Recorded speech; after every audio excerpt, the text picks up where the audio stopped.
Good morning, good morning. Ito muna tayo sa loob magluluto dahil naubusan tayo ng biting. So ayan, yan. Maga na naman. It's July 4, Thursday. Luto tayo ng chicken sotanghon.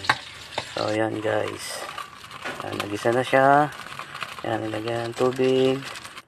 Nilagyan ko na rin. Ayan, nilagyan ko rin ng butter. So kompleto sa ricados din yan guys. Yan, meron tayong aswete powder. Lagyan ko rin pala yan ng chicken cubes guys. Yan, konting magic ulit. Tapos lagyan ko ng patis instead na asin para mas masarap, mas malasa.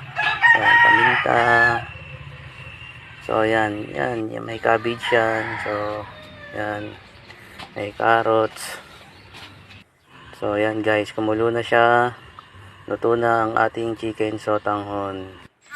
So yan, kakain ulit tayo sa labas. Sa labas ng bahay. So yan guys. Set up na natin yung ating lamesa. Yan. Sotanghon with rice. So mission accomplished na naman tayo guys para sa araw na ito. Sa ating breakfast.